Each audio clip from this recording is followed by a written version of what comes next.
Los persas estaban en el centro de la línea con el rey y el séquito real.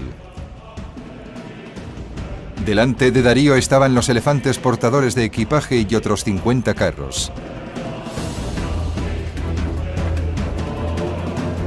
El flanco derecho lo componían tropas de Siria, Mesopotamia y el Golfo Pérsico y 100 carros segadores.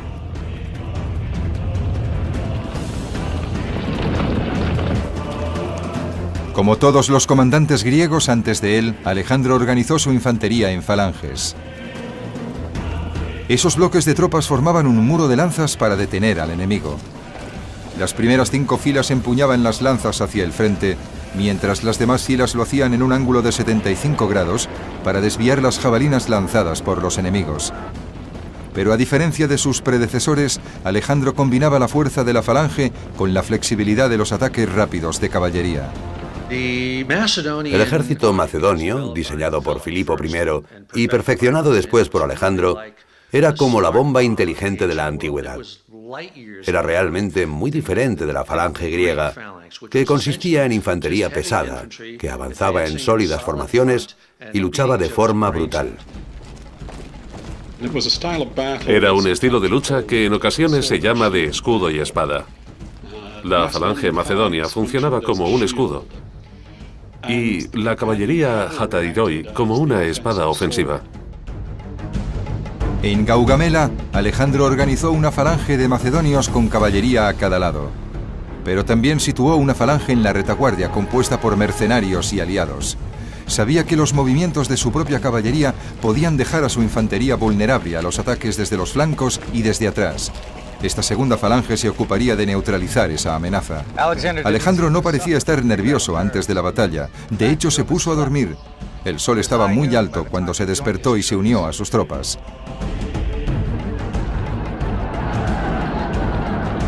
Los dos ejércitos avanzaron en línea de batalla. Darío tenía el terreno a su favor.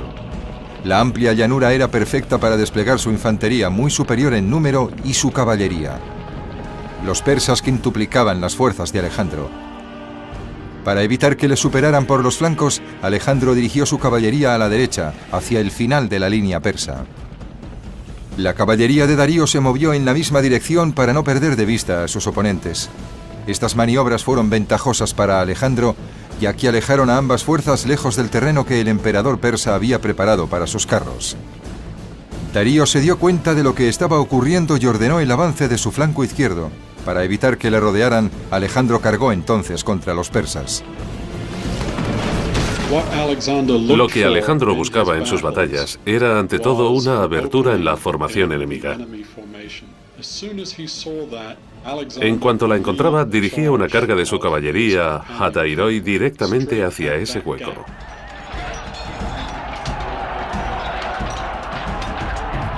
Se estaba librando la batalla de Gaugamela. Era una confrontación importante en todos los sentidos.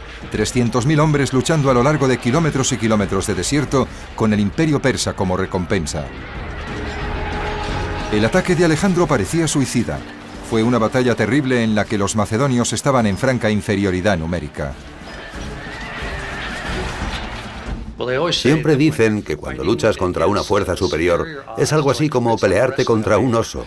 Tienes que apuñalarle en el corazón antes de que te envuelva con sus garras y te aplaste hasta matarte. La carga de la caballería hatairoi dejó la falange macedonia desprotegida. Darío decidió que era el momento oportuno de destruirla con sus carros segadores. Tenía preparado un centenar para lanzarlos contra los lanceros macedonios. Tras romper la falange, el ejército de Darío podría entonces rodear a Alejandro y a su caballería, y de esta forma la aventura persa del joven rey griego llegaría a su trágico final. La batalla de Gaugamela. Estamos en el 331 a.C. Alejandro Magno lucha contra el ejército de Darío de Persia. Está en juego el control de Asia, desde el Mar Negro hasta la frontera de la India.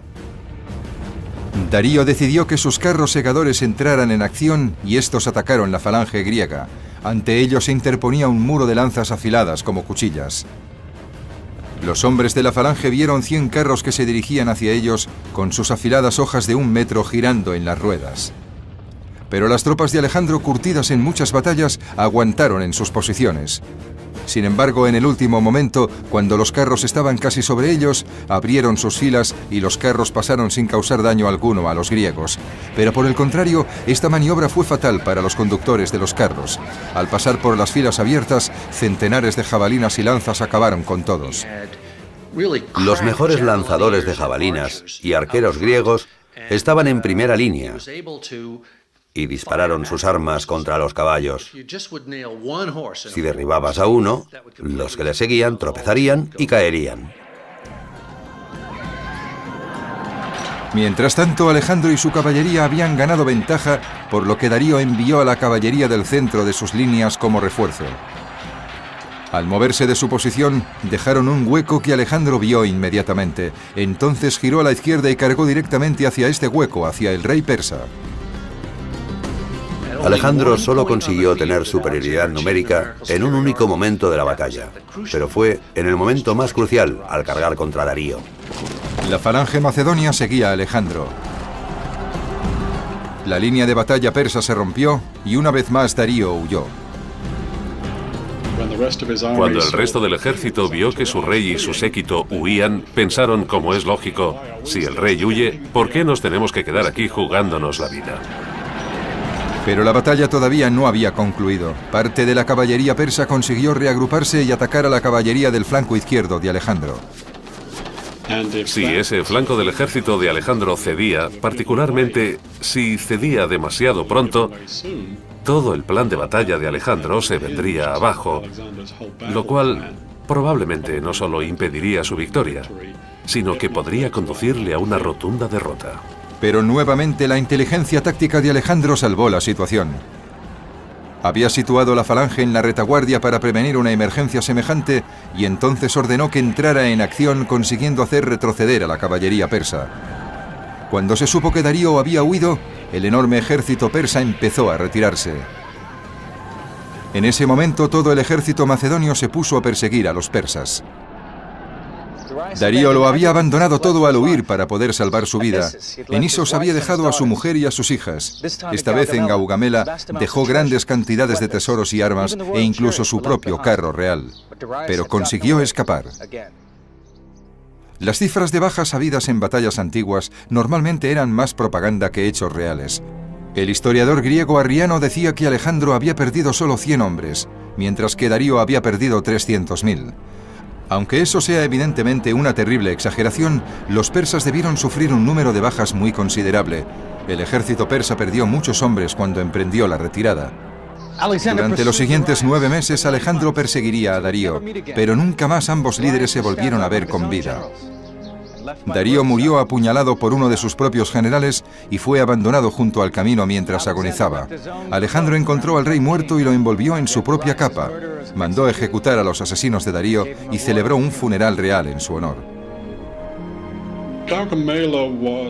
Gaugamela fue la victoria más importante de Alejandro, porque destrozó la hasta entonces organizada resistencia del imperio persa. Tras Gaugamela, la trayectoria de Alejandro fue imparable. Él y sus compañeros del pequeño reino de Macedonia arrasaron Persia. Un año después llegaron a Afganistán. 4 años más tarde cruzaron la cordillera del Hindu Kush e invadieron el norte de la India. Alejandro estaba cumpliendo la profecía de los sacerdotes de Amón. Estaba cerca de convertirse en el amo de todo el mundo conocido. En el 323 a.C., Alejandro volvió a Persia. Una noche asistió a una bacanal. De repente se puso a gritar, quejándose de un dolor que era como una lanza en el pecho. Cayó presa de la fiebre. Estaba apenas consciente cuando le preguntaron a quién legaba su reino. Contestó, al más fuerte. Si alguien merece ser juzgado por los valores de su propia época, y no por los nuestros, es Alejandro. Luchó siempre como un héroe, y nunca fue un general frío y calculador como César o Napoleón. Estaba ahí, en primera línea, sobre su caballo bucéfalo, atacando, y creía que a eso se reducía todo. El 11 de junio murió a los 32 años. Después de todo, no era un dios. Tenía el cuerpo cubierto de cicatrices de sus numerosas batallas. Hasta 8 veces fue herido gravemente y había sido alcanzado por todo tipo de armas, como flechas, espadas, lanzas y jabalinas. Los egipcios le embalsamaron y no le llevaron a su patria, a Macedonia, sino a Alejandría, que llevaba el nombre del mejor comandante que el mundo había conocido. Su imperio no sobrevivió. Ningún hombre fue lo bastante poderoso como para heredar su importante legado. En lugar de ello, se dividió entre sus generales. Nunca más ningún hombre igualaría a Alejandro como conquistador.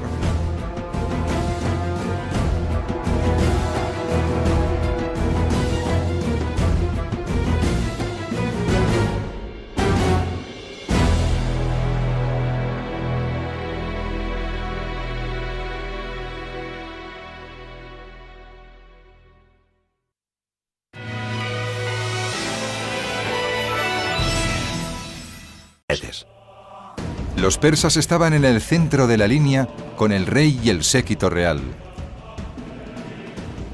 Delante de Darío estaban los elefantes portadores de equipaje y otros 50 carros.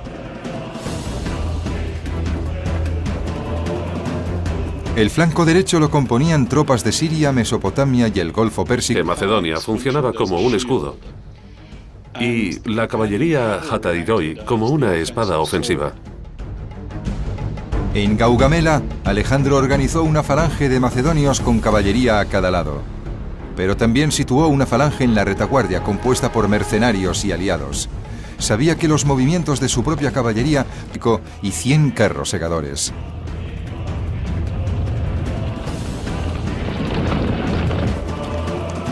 Como todos los comandantes griegos antes de él, Alejandro organizó su infantería en falanges.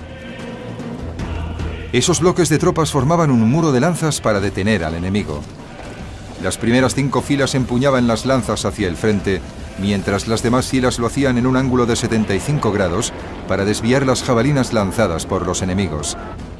Pero a diferencia de sus predecesores, Alejandro combinaba la fuerza de la falange con la flexibilidad de los ataques rápidos de caballería. El ejército macedonio, diseñado por Filipo I y perfeccionado después por Alejandro, era como la bomba inteligente de la antigüedad. Era realmente muy diferente de la falange griega, que consistía en infantería pesada, que avanzaba en sólidas formaciones y luchaba de forma brutal.